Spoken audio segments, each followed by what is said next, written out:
Talvez não seja o caso de vocês aqui no canal que me acompanham sempre, mas muita gente começa a investir em ações, fundos imobiliários, qualquer outro ativo financeiro de renda variável, tentando ter a melhor performance possível. Ou seja, eles buscam comprar aquelas empresas que estão mais baratas em valor nominal, tipo o preço da ação, esperando que até mesmo, em muitos casos, na fé, que essa ação suba magicamente e a pessoa fique milionário. Mas quanto mais a gente estuda e vê esses casos de fracassos constantes nos investimentos, a gente migra para uma filosofia de investimentos que vai o oposto. A gente quer uma carteira de investimentos onde a gente possa, primeiro, construir uma carteira sólida que consiga aguentar todos os baques do mercado, esses que você vê aí quase que diariamente aqui no canal com as notícias, né? Então, tudo interfere nas nossas empresas, nas nossas ações. Então, quando você constrói carteiras com setores protetivos, você fica muito mais satisfeito no longo prazo e sobra espaço na sua carteira para ter aquela ação pimentinha também. Então, talvez mudar um pouco, ao invés de começar pelo contrário, né? Começar pelas pimentinhas e depois tentar consertar a carteira, você pensar nesses setores protetivos vai te dar um respiro bem melhor, tá? A gente vai conversar sobre isso aqui nesse vídeo e eu vou aproveitar e fazer a atualização da carteira do canal, que está bem pertinente com o tema, né, pessoal? E a carteira do canal eu criei para a gente se motivar a investir juntos, né? Não é nenhuma recomendação de investimento, de compra e nada, mas você me vendo aqui toda semana fazendo os aportes, conversando sobre as empresas, isso te deixa mais produtivo, você começa a pensar mais em guardar mais seu patrimônio, em investir mais, isso é muito motivador, tá? Nossas regras básicas que eu criei pro canal aqui, que é diferente das suas, é investir toda semana, em média, R$50. Aí na nossa carteira a gente tem no máximo 12 ativos, que é o que a gente planeja conseguir ter uma boa gerência de empresas que sempre pagam dividendos. Então ela é uma carteira com perfil previdenciário, tá? De setores que são setores perenes, desses protetivos que eu te mostrei no início do vídeo, respeitando uma diversificação que você vai ver aqui. Então a gente começou em agosto de 2023, então vai fazer quase um ano. A gente começou na última semana de agosto, então a gente vai ter um vídeo de comemoração de um ano de investimentos.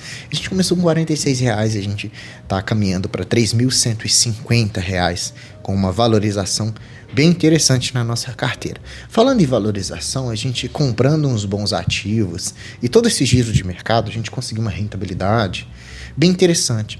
A nossa rentabilidade desde o início, ou seja, desde a última semana de agosto do ano passado, a gente está com um acumulado de 21,19%. Em 12 meses, né? Então a rentabilidade que vai acima de todos os índices de renda fixa, então a rentabilidade bastante interessante, infla o meu ego pessoal aqui, eu fico bastante feliz. Tá vencendo o CDI, vencendo o Ibovespa, vencendo as ações pagadoras de dividendos pelo IDIV e vencendo, claro, que obviamente a nossa taxa de inflação medida pelo IPCA. Mas eu faço um adendo bem importante aqui para você, daqui tá começando agora, tá? Se a sua rentabilidade da carteira estiver negativa, isso não quer dizer que as suas escolhas são ruins e que você está se frustrando com seus investimentos. Talvez você esteja pagando um pouquinho mais caro nos seus ativos, mas isso, pessoal, em 10, 15, 20 anos vai ser totalmente revertido, tá? Então, o seu foco principal, se a sua rentabilidade está negativa, é melhorar um pouquinho os seus preços, escolher melhor mais a dedo os seus ativos, fracionar mais os seus investimentos, e aí você vai conseguindo melhorar sua rentabilidade, reinvestindo os proventos, né? Então, tendo essa resiliência de sempre estar investindo um pouquinho. E fica de olho aqui no canal, que a gente sempre traz algo com que você vai aprender, tá?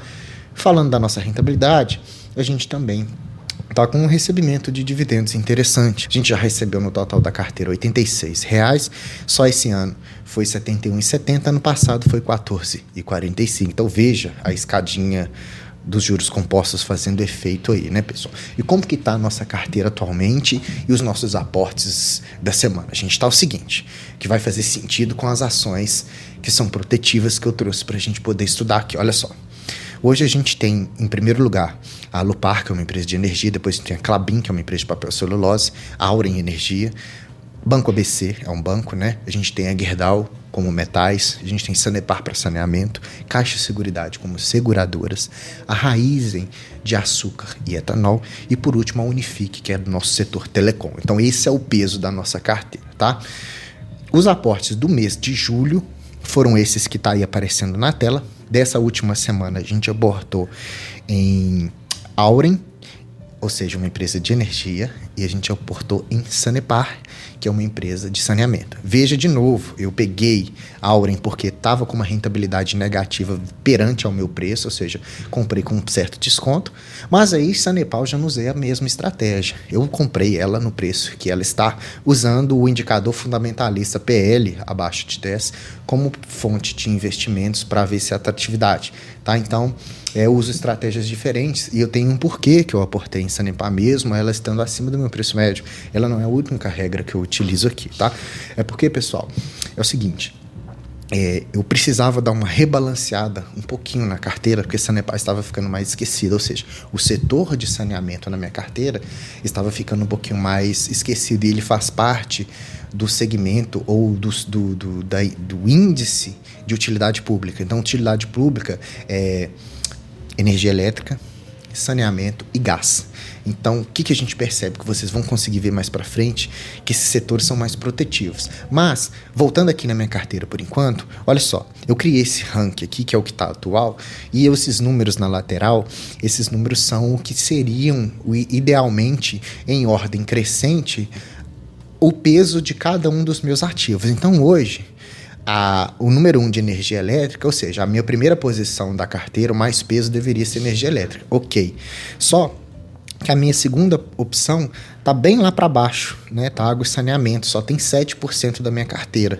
Então, o que eu preciso fazer aos pouquinhos? Aumentar um pouquinho os aportes em Sanepar ou alguma empresa de saneamento para poder reorganizar de forma numerológica aqui que eu criei de 1 a 8, né, que são os nossos segmentos, e de certa importância, porque teoricamente a gente teria como energia elétrica o principal da carteira, depois água e saneamento também como segundo principal da carteira, depois a gente já teria bancos. Aí banco já está na ordem correta, que é o terceiro item, né?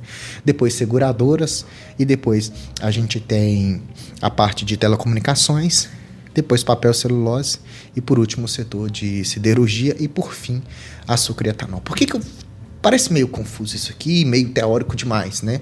Não é sempre que a gente vai conseguir deixar tudo bem organizadinho, porque comprando as ações no preços atrativos, vão haver momentos onde a commodity vai estar muito com um baixo valuation, ou seja, vai estar muito descontado. Então, eu prefiro ir comprando mais, pesando a carteira nesse setor, do que comprar um outro segmento mais caro. Mas assim, para o longuíssimo prazo, a construção teórica de uma carteira mais protetiva, de acordo com os estudos que eu venho fazendo, seria mais ou menos nessa ordem, assim, entre utilidade pública primeiro, depois bancos, depois seguradoras, né? Aquele mesmo segmento do Best Barsi, tá? Porque olha só, eu fiz um gráfico de rentabilidade aqui dos últimos 10 anos e alguns segmentos importantes. A gente tem alguns índices na Bolsa de Valores que são importantes para a gente ver essa proteção da carteira. Então, o que eu fiz? Eu separei aqui a comparação entre, por exemplo, a inflação, o CDI, um título de renda fixa, ou seja, carteira mais protetiva, e agora a renda variável. A gente tem o IBOV, que é o Ibovespa, ações mais negociadas da Bolsa de Valores.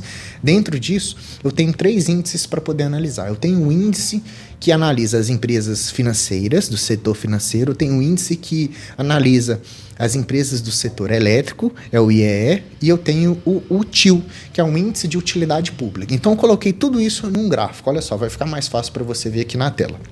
Então, eu tenho que nos últimos 10 anos, os investimentos atrelados à utilidade pública, ou seja, energia, saneamento e gás, tiveram uma rentabilidade de 270%, o que ganhou do índice apenas de energia elétrica. Então, uma carteira teórica que eu tenho essa diversificação de energia, gás e saneamento, ela venceu quem tem só energia, por exemplo. Mas quem tem energia, investimentos em energia elétrica, venceu o IMAB, que é o nosso IPCA longo, que é um índice de renda fixa difícil de se bater. Logo abaixo ficou o índice financeiro, que são dos bancos e das seguradoras. Depois abaixo a gente tem o CDI, logo embaixo o Ibovespa com 125%, e a inflação nos últimos 10 anos, 75,92%. Então, esse gráfico sumariza o seguinte, que nos últimos 10 anos, quem investiu nesses setores que são de utilidade pública, banco e o setor de energia elétrica, conseguiu ter uma carteira que superou o Ibovespa Ibovespa esse que você vê nos noticiários sempre e superou, na maioria dos casos, os títulos de renda fixa. Então, se eu tenho uma carteira que tem essa rentabilidade superior, eu tenho uma carteira que é resistente a vários ciclos econômicos diferentes. Entendeu o que eu quero dizer? Que se você não estiver entendendo direito, ou se eu estiver falando alguma abobrinha, deixa aqui no comentário, que talvez a gente faça uma refutagem aqui desse. Mas o que eu quero te dizer é que procurar esses setores que são mais resilientes, mais perenes, cria na sua carteira uma certa blindagem, porque esses segmentos, eles são contracíclicos, na verdade, né? Porque olha só, se a gente pega, por exemplo, aqui a Copasa e a gente vê as receitas e lucros, ela é uma empresa que, desde 2015, independente do cenário econômico, vem aumentando as suas receitas e aumentando os seus lucros. Então isso quer dizer que é uma empresa super saudável de se investir a longo prazo, porque ela vai te reafirmando e te rebonificando nos seus investimentos com o passar dos anos. Entendeu? É isso que eu quero dizer. Se a gente olha, por exemplo, os destaques financeiros, a gente percebe que crescimento de receita nos últimos 3 anos consecutivos, né? Crescimento do EBITDA também pelos 3 anos consecutivos e crescimento nos seus lucros durante os 3 anos seguidos, comparando o segundo trimestre de 2024, 2023 e 2022. Além disso, desse crescimento de receitas e lucros, ou seja, uma empresa super lucrativa, é uma empresa que devolve para o acionista parte daquilo que ele investiu, 50% do lucro líquido em forma de dividendos. Só para esse trimestre, agora, a gente vai ter em dia 19 de agosto, o pagamento de dividendos e juros sobre capital próprio. 120 milhões em juros sobre capital próprio e 25 milhões em dividendos, que é metade daquele lucro que ela teve de 325 milhões do trimestre, tá? Analisando os indicadores fundamentalistas da Copasa, a gente vê que é uma empresa que está entregando um yield excepcional, pode ser um não recorrente sim, mas é um yield excepcional nos últimos 12 meses, está negociando um preço-lucro baixíssimo, 5,39, preço sobre valor patrimonial quase justo dentro do que a empresa vale, e um EV/EBITDA de 4,46, ou seja, com 4 anos de lucros ali, ela pagaria uma outra Copasa. É isso que eu quero dizer, tá? A dívida super controlada, um ROI, né, o retorno do acionista ali, bem grosso modo, 19%, a margem de lucros de 20% de crescimento composto, né? Então, uma empresa com uma margem líquida de 19%, bem interessante de dar uma estudada, né? Então, ela faz parte do quê? Do setor de utilidade pública. Então, um setor onde a gente viu que nos últimos 10 anos teve uma rentabilidade positiva, porque os números das empresas não mentem. E por que acontece isso? Porque ela é uma empresa que, independente do cenário econômico, você precisa de quê? De água, você precisa de água tratada, você precisa de esgoto tratado, e você precisa de ligações de água e esgoto sempre funcionantes. Então, por isso que ela vem crescendo cada vez mais. Agora, partindo para um outro segmento, um segmento de energia elétrica, a gente vê a Engie, por exemplo, né? A Engie vem reportando o crescimento das suas receitas também de 2009 até 2024 e nos últimos 3 anos um crescimento bem robusto nos seus lucros. Por quê? A carteira da Engie, ela é bem diversificada, né? Ela trabalha muito com usinas hidroelétricas, então tem uma capacidade muito grande de geração em energia hidroelétrica, uma energia limpa. Depois, ela tem também os parques eólicos e as usinas fotovoltaicas, então ela produz energia de todos os jeitos possíveis. E além disso, ela ainda tem a parte de transmissão de energia, que é um setor super perene e previsível, e tem a parte de transporte de gás. Então isso é uma empresa bem interessante num cenário para você dar uma estudada. Por quê? Porque ela consegue ganhar dinheiro tanto pelos contratos e concessões que são realizados através dos leilões. Então ela tem esses leilões onde garante uma receita por 30 anos, por exemplo, e além disso ela vende no mercado livre de energia. Vai montar uma fábrica nova ali de colchão, o cara compra energia da Engie porque é mais barato, isso ela consegue lucrar mais. A gente olha ela custando em média R$44, a gente pode dar uma assustada no preço, mas aquilo é um preço nominal, tá? Se você olha aqui o indicador fundamentalista, ela está negociando a um PL abaixo de 10, 8,5, né? Então você põe R$1.000 nela aqui, daqui a 8 anos ela já te devolveu isso aí com forma de rentabilidade e proventos. Parece muito, mas é bem pouco, tá, pessoal? Isso aí é bem rapidinho, isso aí é uma faculdade que você passa e já acabou, tá? O EV/EBITDA também baixinho, 6,24. Olha só, uma margem de 40% de lucro. bastante lucrativa essa empresa, né? Ela é meio fora do radar porque é uma empresa normal. Não é uma pimentinha que todo mundo fica compra. Ela não tem nenhum tipo de problema assim para poder ficar na mídia, né? Então acaba que as pessoas desfazem um pouco, né? Ela paga um yield saudável, 5,2, 6, dependendo do preço que você compra, 7%. Então, ela é uma empresa que vai segurar muito a sua carteira com uma rentabilidade positiva. Mas isso é coisa que você consegue ver só no longo prazo, tendo paciência e reinvestindo, né? O crescimento de lucros de 12% de forma composta. Olha o ROI, quase 40% de retorno, né? De ROI.